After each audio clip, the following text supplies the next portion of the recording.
Have you ever thought about investing in the stock market? Well, today we're going over the book The Intelligent Investor by Benjamin Graham. Warren Buffett said this is the best book ever written about investing.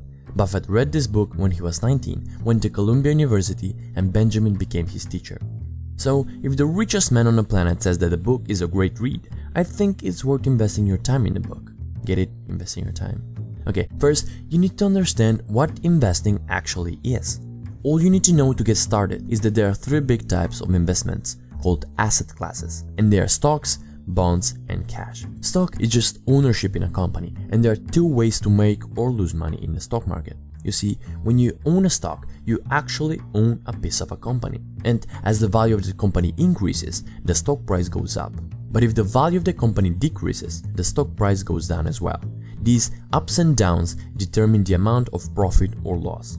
The second way to make money is when the company shares its yearly profit with you in the form of dividend. Stock prices can go up and down dramatically for all kinds of reasons. As a result, stocks are the riskiest types of investments in your plan. However, there is a way to invest in the market that doesn't leave you at risk of losing everything. Intelligent investing.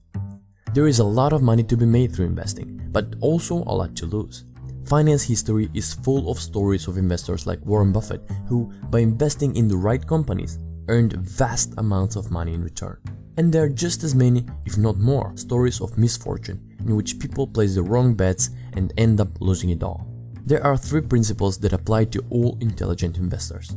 First, intelligent investors analyze the long-term development and business principles of the companies in which they consider investing before buying any stock.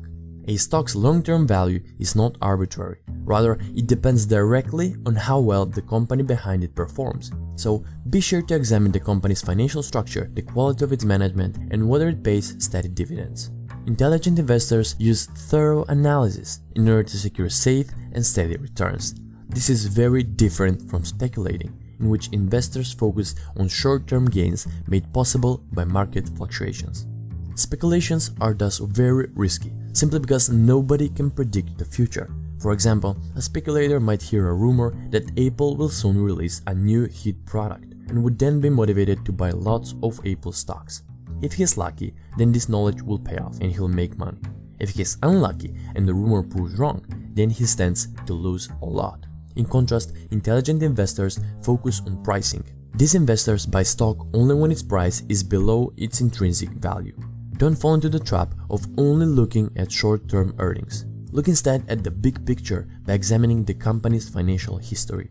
These steps will give you a better idea of how well a company performs, independent of its value on the market. For instance, a company that isn't currently popular and therefore has a low share price, but shows promising records, an example has earned consistent profits, is likely undervalued and would thus make a prudent investment. Second, intelligent investors protect themselves against serious losses by diversifying their investments. Never put all your money on one stock, no matter how promising it appears. Just imagine the horror you would feel if the promising company that you put all your investments into shows up in the news for a tax fraud scandal. Your investments will lose its value immediately, and all the time and money will be lost forever. By diversifying, you ensure that you won't lose everything at once. And to further remove you from the emotional stress of investing with the market, you should always stick to a strict formula when investing. Graham calls it formula investing, but it's more widely known as dollar cost averaging. What it means is that you simply set a fixed budget you're going to invest every month or quarter, and then invest that into the stocks you've previously picked, no matter the price. Third, intelligent investors understand that they won't pull in extraordinary profits, but safe and steady revenues. The target for the intelligent investor is to meet his personal needs, not to outperform the professional stockbrokers on Wall Street. We can't do better than those who trade for a living, and we shouldn't be aiming for fast money anyway. Chasing dollar signs only makes us greedy and careless. Whether you are just starting out or you've been investing for quite some time, you always want to walk the path of the intelligent investor. Maybe you won't become a billionaire in a week, but I guarantee you too can turn your investments into modest but steady profits. If you liked the video, make sure to leave a like below and share it with your friends. Anyway, thanks for watching, and I'll see you in the next one.